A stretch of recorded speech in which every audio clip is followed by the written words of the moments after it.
साथियों, स्वागत करते हैं आपका अपने चैनल लेटेस्ट नर्सिंग में। दोस्तों, आज की वीडियो आपके लिए बहुत ज़्यादा इंपॉर्टेंट होने वाली है। जो भी कैंडिडेट सीसीएच का कोर्स कर रहे हैं उनके लिए यहाँ पे बहुत ज़्यादा इंपॉर्टेंट क्वेश्चन लेके आए हैं। दोस्तों, अगर ये वीडियो आप देखोगे दोस्तों, आपको पता चल जाएगा कि क्या शानदार क्वेश्चन है। एक क्वेश्चन के साथ साथ आपके बहुत सारे क्वेश्चन क्लियर होने वाले हैं। तो दोस्तों, अगर आप भी सीसीएच की तैयारी कर रहे हैं, आप भी सीसीएच का कोर्स कर रहे हैं, तो दोस्तों इस तरीके के क्वेश्चन ज़रूर देखें। अगर आप ये वीडियो देखोगे तो आपको बहुत सारी हेल्प मिलेगी और सीसीएस के जो पेपर होगा उसमें एग्जैक्ट क्वेश्चन देखने को मिलेंगे। तो दोस्तों, बिना देरी किए हुए वीडियो को स्टार्ट करते हैं और क्वेश्चन पहले से ही स्टार्ट करते हैं। पहला क्वेश्चन क्या होने वाला है, यहाँ पे बताया गया है time interval between entry of agent till appearance of sign and symptoms is known as. दोस्तों, बहुत ज़्यादा इंपॉर्टेंट क्वेश्चन है ये।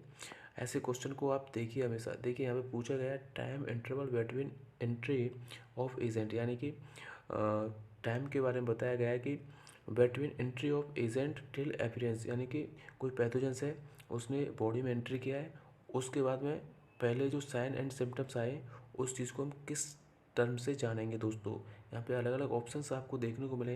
दोस्तों, आपने ये क्वेश्चन पहले भी पढ़ा होगा, लेकिन इस क्वेश्चन के साथ मैं आपको सारी चीज़ें क्लियर करूँगा। देखिए, इसका जो करेक्ट आंसर होगा वो ऑप्शन सी होगा, इंक्यूबेशन पीरियड। यही होता है दोस्तों, अगर कोई एजेंट होता है वो बॉडी में एंट्री करता है, एंट्री के बाद में अगर हमारी body first sign and symptoms appear करती है तो उसी चीज़ को हम इंक्यूबेशन पीरियड बोलते हैं। इस चीज़ को आप याद रख लेना, इंपॉर्टेंट क्वेश्चन है। इससे रिगार्डिंग दोस्तों देखिए, पैथोजेंस जो होते हैं हमारा, मैंने आपको बताया फर्स्ट साइन एंड सिम्टम्स, ये इंक्यूबेशन पीरियड हो गया। उसके बाद में एक कन्फर्मेटिव टेस्ट होता है। जो कन्फर्मेटिव टेस्ट डायग्नोसिस होता है वो विंडो पीरियड में देखा जाता है। दोस्तों, विंडो पीरियड से क्वेश्चन आपके लिए बनता है। यहाँ पे विंडो पीरियड क्या होता है, विंडो पीरियड दोस्तों एचआईवी वाले पेशेंट में देखने को मिलता है।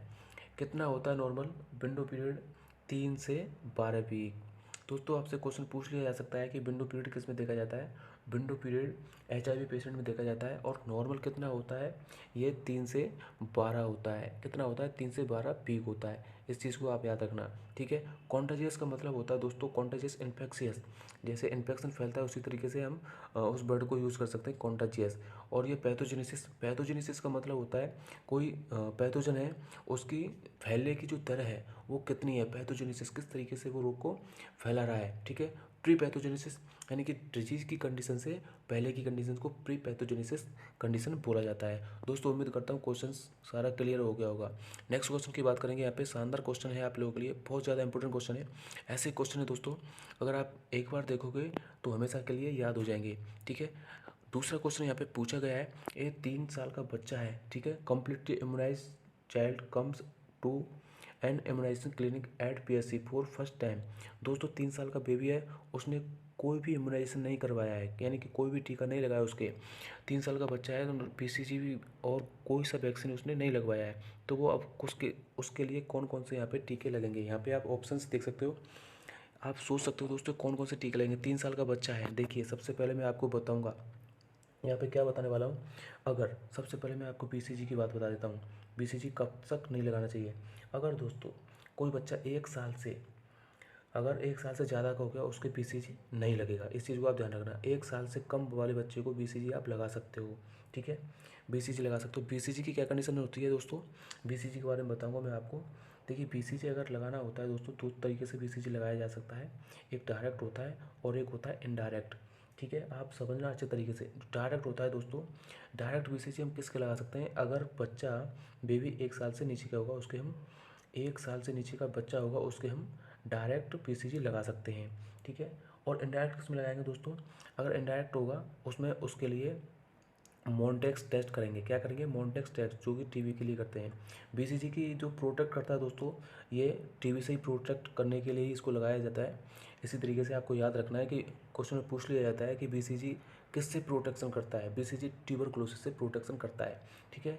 बीसीजी दोस्तों 1 साल से ज़्यादा उम्र के बच्चे में नहीं लगाते हैं, मैंने आपको बता दिया। 1 साल से कम उम्र के बच्चे में लगाते हैं। डोज कितनी लगाते हैं ये मैं आपको बाद में बताऊंगा 1 महीने पे, और वो सारी जानकारी इसमें मैं देने वाला हूँ। तो बीसीजी जो है इनडायरेक्ट तरीके से इसमें मॉन्टेक्स टेस्ट करते हैं। अगर मॉन्टेक्स टेस्ट दोस्तों नेगेटिव आता है तब हम लगा सकते हैं, चाहे बच्चा एज का हो। उसके बाद में और डॉट थेरेपी स्टार्ट कर देते हैं, कब, जब अगर पॉजिटिव आता है तो, ठीक है, ये कंडीशन होगी BCG के बारे में। अब यहाँ पे क्वेश्चन में क्या पूछा गया है, 3 साल का बच्चा आया है यहाँ पे, तो उसके लिए यहाँ पे कौन सा जो है वैक्सीन पड़ेगा। ठीक है, 3 साल का बच्चा है तो BCG जिसमें है उसको आप कैंसिल कर दीजिए, 2 ऑप्शन यहाँ पे कैंसिल हो जाएंगे। ठीक है, अब दोस्तों DPT की बात करते हैं। देखिए DPT वैक्सीन है, तो साथियों इसका जो करेक्ट आंसर होने वाला है, क्या होने वाला है, इसका करेक्ट आंसर ऑप्शन डी होगा। दोस्तों यहाँ पे आप देख सकते हो विटामिन ए इसमें भी है, विटामिन ए इसमें भी है, मीजल्स इसमें भी है, मीजल्स इसमें भी है। यहाँ पे फ़र्क जितना है किसमें है, DPT और इसमें DT यानी कि P, पर्टूसिस। दोस्तों पर्टूसिस आपको मैं बताना चाहूँगा, पर्टूसिस हम 6 साल के बच्चे तक को दे सकते हैं। 6 साल से ज़्यादा के बच्चे को हम पर्टूसिस नहीं दे सकते। किसको नहीं दे सकते, 6 साल से ज़्यादा। 6 साल से कम वाले बच्चे को पर्टूसिस वैक्सीन दिया जा सकता है। तो इसका जो करेक्ट आंसर होगा वो ऑप्शन डी होगा। पर्टूसिस के बारे में दोस्तों मैं आपको बताऊंगा, पर्टूसिस जो है किस किस कंडीशन में नहीं देते हैं, न्यूरोलॉजिकल कंडीशन में नहीं देते हैं, ठीक है, एम्ब्रेसिक कंडीशन में नहीं देते हैं, और बच्चे की जो प्रॉब्लम्स होती है, न्यूरोलॉजिकल प्रॉब्लम होती है, उसमें हम पर्टूसिस नहीं देते हैं। दोस्तों इस चीज़ को आप ध्यान रखना, क्वेश्चन पूछ लिया जाता है कि कॉन्ट्रा इंडिकेटन निम्न में से कौन सी वैक्सीन बच्चे की न्यूरोलॉजिकल प्रॉब्लम में कॉन्ट्रा इंडिकेट रहेगी। तो उस चीज़ को आप बता सकते हो आसानी तरीके से कि जो है पर्टूसिस वैक्सीन है जो कि कॉन्ट्रा इंडिकेट रहती है किसमें, न्यूरोलॉजिकल प्रॉब्लम्स में। और आपको मैंने अभी बताया है कि 6 साल से ज़्यादा के बच्चे को पर्टूसिस नहीं देंगे, 6 साल से कम बच्चों को पर्टूसिस देंगे। ठीक है, क्वेश्चन क्लियर हो गया होगा दोस्तों। अब BCG के बारे में बात कर लेते हैं। देखिए BCG जो होता है दोस्तों, इसकी डोज कितनी होती है, BCG जो 0.05 ml, ठीक है, कब लगाते हैं, एट द बर्थ। जैसे बच्चा होता है सबसे पहले BCG का डोज लगाया जाता है। ठीक है, उसके बाद में कौन से रूट से लगाते हैं दोस्तों, इंट्राडर्मल। BCG कौन से रूट से लगाते हैं, इंट्राडर्मल। ये आप याद रखिएगा, एक क्वेश्चन यहाँ पे हमेशा पूछ लिया जाता है। आगे के क्वेश्चन की बात करते हैं। ठीक है दोस्तों, आगे का क्वेश्चन है पैप स्मीयर से रिलेटेड। Pap smear screening is a example of. देखिए आप सबको पता होगा, इन चीज़ के बारे में आपको पता होगा। सबसे पहले पैप स्मीयर किससे रिलेटेड है, ये दोस्तों सर्विक्स कैंसर से रिलेटेड है। सर्विक्स कैंसर में हम इसको यूज़ में लेते हैं। अब आपको सबसे पहले मैं बताऊँगा जे प्रिवेंशन क्या क्या होती हैं। सबसे पहले प्रिवेंशन के बारे में बात कर लेते हैं। देखिए प्रिवेंशन कितनी होती हैं, 4 प्रिवेंशन होती हैं दोस्तों। सबसे पहले बात करते हैं प्रीमोडियल, ठीक है, प्रीमोडियल, उसके बाद में प्राइमरी, ठीक है, उसके बाद में सेकेंडरी, और उसके बाद में टर्सरी। ठीक है, तो इस चीज़ से आप समझ लीजिए दोस्तों, एकदम मैं आपको अच्छे तरीके से एक्सप्लेन करने की कोशिश करूँगा यहाँ पे। देखिए प्रीमोडियल की कंडीशन में क्या है, प्रीमोडियल कंडीशन में जैसे यहाँ पे कोई भी आपके लिए डिजीज़ की कंडीशन नहीं होगी। क्या नहीं होगी, डिजीज़ नहीं होगा। दूसरी बात, कोई भी यहाँ पे रिस्क फैक्टर नहीं होगा, आपके लिए कोई भी डिसीज़ नहीं होगा, कोई भी रिस्क फैक्टर देखने को नहीं मिलेगा। लेकिन हमको क्या करना है दोस्तों, वहाँ पे रिस्क फैक्टर को रोकना है। क्या टारगेट रहेगा हमारा, रिस्क फैक्टर को रोकना है। ये हमारी प्रीमोडियल कंडीशन होगी। प्रीमोडियल कंडीशन यहाँ पे कोई भी रिस्क फैक्टर नहीं होता है, कोई भी डिजीज़ नहीं होता है। जैसे हम एकदम स्वस्थ हैं, हम किसी भी बीमारी को रोकते हैं या रिस्क फैक्टरों को रोकते हैं, जैसे हम स्मोकिंग करते हैं, तो उस चीज़ को हमें नहीं करना चाहिए, क्योंकि हमें पता है हम स्वस्थ हैं और हमारे रिस्क फैक्टर क्या है, स्मोक जो करते हैं वो रिस्क फैक्टर हो जाते हैं। अगर हम इन रिस्क फैक्टरों को रोकेंगे तो हमारी ये प्रीमोडियल कंडीशन में आएगा। ठीक है, अब बात कर लेते हैं प्राइमरी कंडीशन की, प्राइमरी प्रिवेंशन। प्राइमरी प्रिवेंशन में क्या होता है, देखिए दोस्तों यहाँ पे डिजीज़ प्रेजेंट नहीं होता है। क्या नहीं होता है, डिजीज़ प्रेजेंट नहीं होता है, लेकिन रिस्क फैक्टर प्रेजेंट होते हैं मेरे दोस्तों। इसमें प्राइमरी कंडीशन में रिस्क फैक्टर प्रिवेंट करने होते हैं। तो यहाँ पे देखिए रिस्क फैक्टर प्रेजेंट हो जाते हैं, लेकिन हमें डिजीज़ प्रिवेंट करना होता है। ठीक है, तो ये आप समझ सकते हो, यहाँ पे रिस्क क्वेश्चन पूछ लिया जाता है कि रिस्क फैक्टर प्रेजेंट है, डिजीज़ प्रेजेंट नहीं है। इस तरीके से डिजीज़ प्रेजेंट है लेकिन रिस्क फैक्टर प्रेजेंट नहीं है। तो यहाँ पे डिजीज़ नहीं है, रिस्क फैक्टर प्रेजेंट है, तो इस कंडीशन को क्या बोलेंगे, प्राइमरी प्रिवेंशन। प्राइमरी प्रिवेंशन में क्या हम प्रिवेंट करते हैं, हमारा टारगेट क्या होता है, हम डिजीज़ को रोकते हैं, क्योंकि रिस्क फैक्टर वहाँ पे प्रेजेंट हो जाते हैं, लेकिन हम अब हमारे डिजीज़ नहीं हो जाए उस चीज़ को हम प्रिवेंट करते हैं। ठीक है, ये होगी प्राइमरी कंडीशन। इस चीज़ को दोस्तों आप याद रखिएगा, प्राइमरी कंडीशन और प्रीमोडियल, प्राइमरी, सेकेंडरी और टर्सरी, ये बहुत ज़्यादा इंपॉर्टेंट क्वेश्चन है। एक क्वेश्चन यहाँ पे पूछ लिया जाता है। अगर आप नोट्स भी बना सकते हैं दोस्तों तो नोट्स बनाइए, मैं यहाँ पे क्वेश्चन का रिवीजन करूँगा और आप लिख सकते हैं तो लिख सकिए। ठीक है। अब बात करते हैं सेकेंडरी। सेकेंडरी में क्या बताया गया है दोस्तों, यहाँ पे टारगेट क्या होता है। देखिए सेकेंडरी में दोनों चीज़ पाई जाती हैं। यहाँ पे डिजीज़ की कंडीशन प्रेजेंट होती है और यहाँ पे रिस्क फैक्टर तो होते ही हैं। अब हमारा टारगेट क्या होता है, डिजीज़ को ट्रीटमेंट करना। ठीक है, यहाँ पे रिस्क फैक्टर प्रेजेंट होंगे आपके लिए और डिजीज़ भी प्रेजेंट होगा। हमारा टारगेट क्या होगा दोस्तों, हमारा टारगेट ये होगा कि डिजीज़ को ट्रीटमेंट करेंगे। डिजीज़ का जो भी हमारा डिजीज़ है उसको ट्रीटमेंट करेंगे। सबसे पहले डायग्नोसिस करेंगे किसी भी बीमारी का, यानी कि जो बीमारी है पहले हम उसको जानेंगे कौन सी बीमारी है। तो जितने भी जो डायग्नोसिस टेस्ट होते हैं दोस्तों वो सेकेंडरी में आते हैं। जैसे इसमें पूछा गया था पैप स्मीयर कौन सी में आएगा, तो पैप स्मीयर किस में आएगा दोस्तों, सेकेंडरी प्रिवेंशन में। इस चीज़ को आप याद रखिए, बहुत ज़्यादा इंपॉर्टेंट है। सेकेंडरी कंडीशन, सेकेंडरी प्रिवेंशन, इसमें जितने भी डायग्नोस्टिक टेस्ट होते हैं उन सब को सेकेंडरी प्रिवेंशन में रखा गया है। बहुत ज़्यादा इंपॉर्टेंट क्वेश्चन है, आपसे किसी भी डायग्नोसिस का नाम पूछ लिया जाएगा, जैसे हम किसी डिजीज़ को डायग्नोसिस कर रहे हैं तो वो कौन सी प्रिवेंशन में रखा जाएगा, उसको हम सेकेंडरी प्रिवेंशन में रखेंगे। दोस्तों मैंने अभी आपको 3 प्रिवेंशन पढ़ाई है, प्रीमोडियल, प्राइमरी, सेकेंडरी। उसके बाद में बात कर लेते हैं यहाँ पे टर्सरी। कौन सी प्रिवेंशन के बारे में, टर्सरी प्रिवेंशन के बारे में, टर्सरी। ठीक है, टर्सरी प्रिवेंशन के बारे में क्या बताएगा दोस्तों, ये एंड स्टेज प्रिवेंशन है। ठीक है, एंड स्टेज, इसमें सब कुछ हो जाता है, डिजीज़ प्रेजेंट होता है, लेकिन डिजीज़ प्रेजेंट होता है, डिजीज़ सही नहीं होता है, उस चीज़ में हमें क्या अपनाना पड़ता है, यहाँ पे एक रिहेबिलिटेशन। हमें डिजीज़ के साथ में ही रहना पड़ता है और वहाँ पे डिजीज़ की जो कॉम्प्लिकेशन है, मतलब बहुत ज़्यादा परेशानी नहीं हो। रिहेबिलिटेशन का मतलब ये होता है कि डिजीज़ के साथ में है डिसेबिलिटी लिमिटेशन, यानी कि जो हम काम नहीं कर पा रहे हैं, डिसेबिलिटी लिमिटेशन इसमें आता है, डिसेबिलिटी रिहेबिलिटेशन। तो इसकी लिमिटेशन करते हैं, यानी कम करते हैं, डिसेबिलिटी को थोड़ा सा कम कर सकते हैं, लेकिन डिजीज़ प्रेजेंट होता है और वहाँ पे कंडीशंस थोड़ी सी खराब ही रहती है, लेकिन हम उस चीज़ को लेते हुए साथ चलते हैं। ठीक है, इसी को बोलते हैं हम रिहेबिलिटेशन। ठीक है, इसमें थोड़ा बहुत लिमिटेशन, डिसेबिलिटी लिमिटेशन का यूज़ करते हैं, डिसेबिलिटी लिमिटेशन करते हैं। ठीक है, ये हो गई एंड स्टेज। इस तरीके से आपके लिए 4 प्रिवेंशन हो गए दोस्तों, प्रीमोडियल, प्राइमरी और सेकेंडरी और टर्सरी। बहुत ज़्यादा इंपॉर्टेंट है दोस्तों, एक क्वेश्चन सभी एग्ज़ाम पूछा जाता है और ये CCH के पेपर में भी एक क्वेश्चन यहाँ से आएगा। ठीक है, उम्मीद करता हूँ दोस्तों समझ में आ गया होगा। नेक्स्ट क्वेश्चन की बात करते हैं। नेक्स्ट क्वेश्चन क्या है आपका, इसका जो आंसर होगा दोस्तों, इसका आंसर क्या होने वाला है, pap smear screening example of. ये पैप स्मीयर क्या हो गया, डायग्नोस्टिक टेस्ट है, तो किसमें लगेंगे, ऑप्शन 3 यहाँ पे सेकेंडरी प्रिवेंशन होगा। क्या आंसर होगा इसका, सेकेंडरी प्रिवेंशन। आगे की बात कर लेते हैं क्वेश्चन में।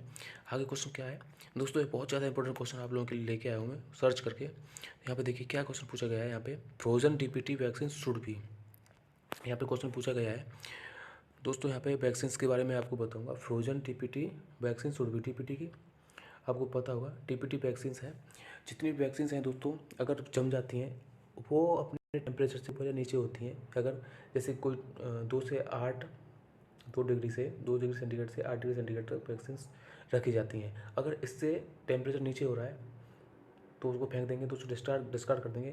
ज़्यादा हो रहा है तो भी डिस्कार्ड कर देंगे, तो इसका करेक्ट आंसर क्या होगा, डिस्कार्ड होगा। ठीक है, इसमें क्या क्या बताऊँगा मैं आपको। देखिए जो वैक्सीन हैं दोस्तों यहाँ पे है, तो दोस्तों ये जो DPT वैक्सीन है, डिप्थीरिया परटूसिस टिटनेस, ये वैक्सीन अगर इसका टेम्परेचर यानी कि ये जम जाएगी फ्रोजन DPT, तो हम उसको क्या कर देंगे, डिस्कार्ड कर देंगे। इस चीज़ को आप याद रखिए।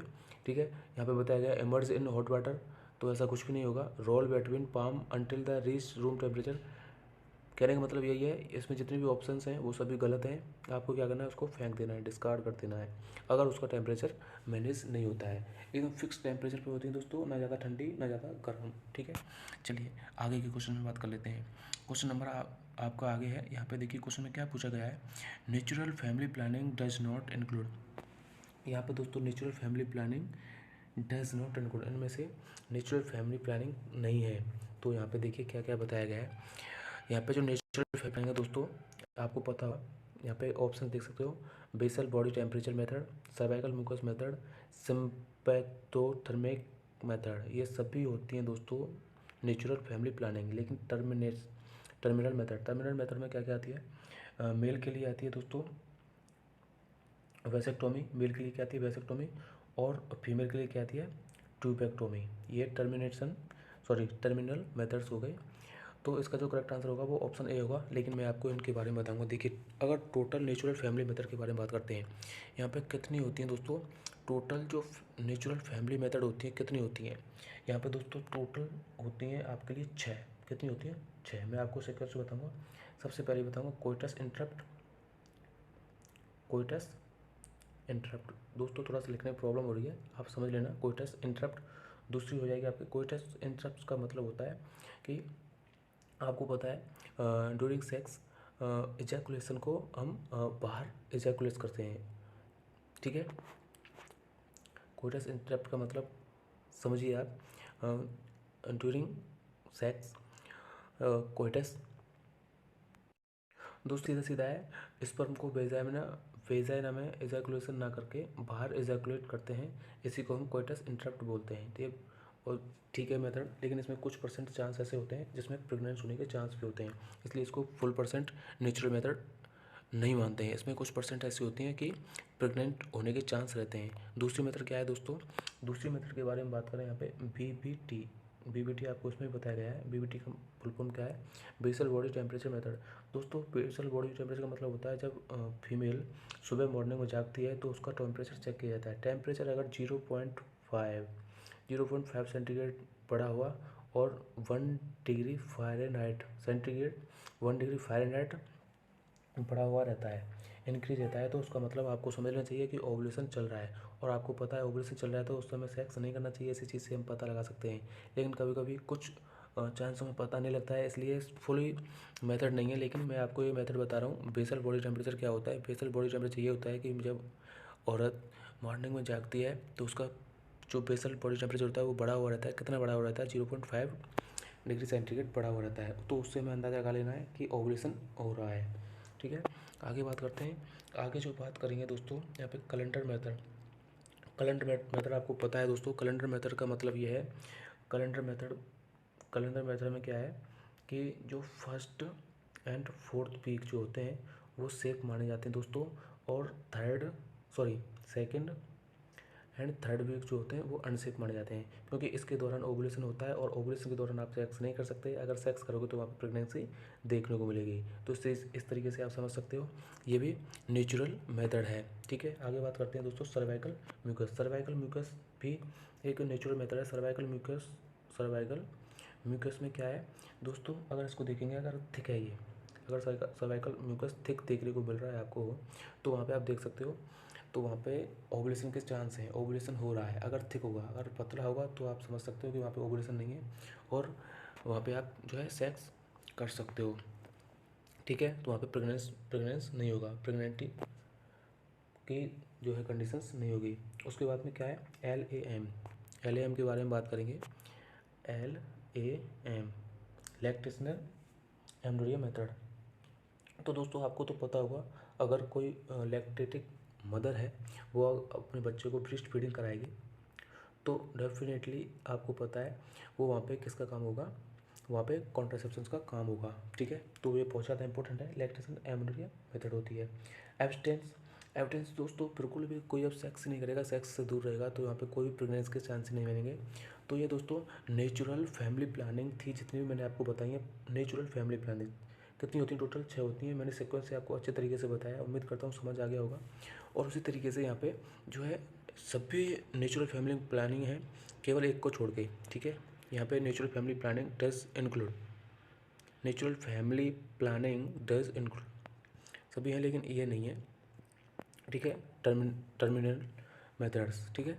आगे बात करते हैं दोस्तों। नेक्स्ट क्वेश्चन है यहाँ पे आप पूछेगा है, देखिए एक पर्सन है with no sign of disease, किसी भी डिजीज़ की साइन एंड सिम्टम्स नहीं है, लेकिन वो डिजीज़ को ट्रांसफ़र कर रहा है, तो ऐसी कंडीशंस क्या मानी जाएगी? यहाँ पे एनर्जिक पर्सन है, वो इम्यून पर्सन है, कैरियर पर्सन है, रेसिस्टेंट पर्सन है। तो दोस्तों इसका जो करेक्ट आंसर होगा वो क्या है? Carrier person. देखिए दो चीज़ मैं आपको बताता हूँ, एक होता है केस और एक होता है कैरियर। ठीक, कैरियर की अगर बात करें दोस्तों, कैरियर की बात है, उसमें डिजीज़ प्रेजेंट होता है। कैरियर में क्या होता है मैं यहाँ पे आपको बता देता हूँ। देखिए पहले भागों में कैरियर का मतलब क्या होता है? डिजीज़ प्रेजेंट होता है, ठीक है। डिजीज़ प्रेजेंट होगा और वहाँ पे जो है साइन एंड सिम्टम्स प्रेजेंट होंगे। केस की बात बता रहा हूँ दोस्तों, केस केस और एक होता है कैरियर। केस के बारे में मैं बात करूँगा। यहाँ पे डिजीज़ प्रेजेंट होता है और वहाँ पे साइन एंड सिम्टम्स प्रेजेंट होते हैं। ठीक है, क्वेश्चन इस तरीके से पूछ लिया जाता है दोस्तों, तो आप इस चीज़ को ध्यान दीजिए थोड़ा। ठीक है, केस का मतलब होता है, केस दो होते हैं, एक होता है इंडेक्स और एक होता है प्राइमरी। अब इंडेक्स केस क्या होता है? इंडेक्स केस दोस्तों, अगर हम किसी केस को रजिस्टर कर लेते हैं, आपको पता होगा जैसे कोविड का फर्स्ट केस कहाँ पे मिला हमें, वुहान सिटी चाइना में मिला है, तो वहाँ पे ये इंडेक्स हमें रजिस्टर कर लिया, इसको पता चल गया, और ये प्राइमरी केस होता है। प्राइमरी केस पहली बार बीमार पड़ा है वो, लेकिन इसकी हमने रजिस्ट्रेशन नहीं की है, तो इस चीज़ में आप अंदाज़ा लगा सकते हो उसका। एक होता है इंडेक्स केस और एक होता है प्राइमरी केस।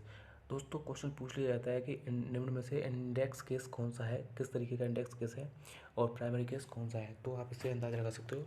और दोस्तों कैरियर के बारे में मैंने आपको बता दिया, कैरियर की क्या कंडीशन है। कैरियर में डिजीज़ प्रेजेंट है, कोई भी डिजीज़ नहीं है, कोई भी साइन एंड सिम्टम्स नहीं है, कोई भी डिजीज़ नहीं है, लेकिन वो डिजीज़ को जो है फैला रहा है, ट्रांसमिट कर रहा है, तो उसका मतलब क्या है, कैरियर पर्सन। ठीक है, एलर्जिक पर्सन, इम्यून पर्सन और रेसिस्टेंस पर्सन, ये आपको पता ही होगा। आगे बात कर लेते हैं efficiency of cold chain system. Efficiency of cold chain system for oral polio vaccine monitorise by vaccine vial monitored be depends on.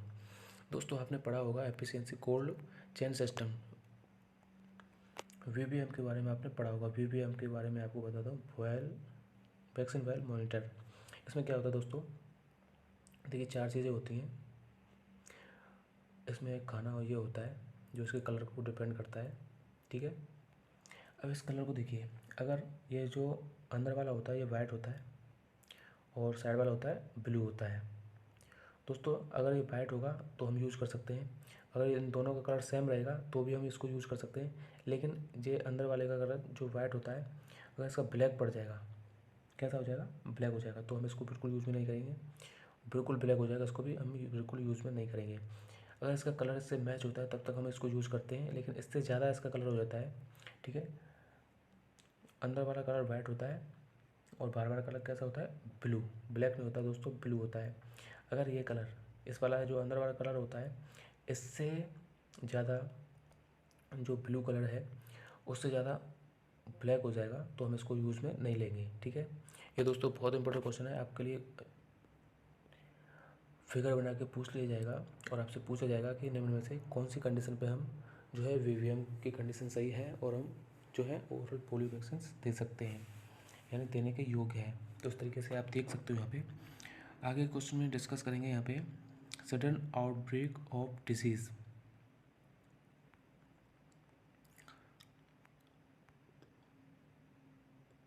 यहाँ पे दोस्तों आपके लिए बहुत ज़्यादा इंपॉर्टेंट क्वेश्चन आ गया फिर से। Sudden outbreak of disease occurrence over very wide area में cover international boundaries affect large number of people. दोस्तों यहाँ पे इंटरनेशनल आ गया तो आप समझ गए होंगे, इंटरनेशनल है तो ये पैंडेमिक कंडीशन है, इसका करेक्ट आंसर क्या होगा, पैंडेमिक। अब मैं आप बात कर लेता हूँ एपिडेमिक। एपिडेमिक दोस्तों जो डिसीज़ है ये पर्टिकुलर होता है। ठीक है, कैसा होता है, पर्टिकुलर होता है, जियोग्राफिकल, यानी एक ही स्थान पे होता है। ठीक है, जैसे कि बात करें जापानी इंसेफ्लाइटिस, जापानी इंसेफ्लाइटिस जो होता है ये यूपी में है, गोरखपुर एरिया में होता रहता है, तो ये एक स्थानीय हो गया, क्या हो गया, स्थानीय हो गया, जियोग्राफिकल। ठीक है, पार्टिकुलर। और एपिडेमिक के बारे में बात करते हैं, एपिडेमिक के बारे में बात करते हैं। ये दोस्तों अगर बात करें, ये सराउंडिंग, यानी कि जैसे अपने एरिया के, किसी भी एरिया के चारों तरफ फैल जाता है, जैसे कोलरा मान के चलिए, प्लेग हो गया, इस तरीके से ये एपिडेमिक कंडीशन होती है। उसके बाद पैंडेमिक आपको पता है वर्ल्ड वाइड होता है, जैसे कोविड और प्लेग हो गया। ठीक है, तो ये बहुत ज़्यादा इंपॉर्टेंट क्वेश्चन है आप लोग के लिए, इसको आप याद रखिए। और जो कंडीशन है एपिडेमिक, पैंडेमिक और एपिडेमिक, इनको आप हमेशा याद रखिए क्योंकि ये क्वेश्चन आपको पूछा जाएगा। दोस्तों आज के वीडियो में इतना ही क्वेश्चन हम डिस्कस करेंगे। नेक्स्ट जल्दी से क्वेश्चन जो बच्चे हुए रिमेनिंग क्वेश्चन है वो अगले वीडियो में डिस्कस करेंगे। दोस्तों उम्मीद करता हूँ वीडियो काफ़ी अच्छा लगा होगा आपको। ऐसे ही एक्सप्लेनेशन के साथ में मैं आपको बहुत सारे क्वेश्चन कराने वाला हूँ। ठीक है, तो आज की वीडियो में इतना ही, नेक्स्ट वीडियो जल्दी से लेके आएंगे आपके लिए। धन्यवाद।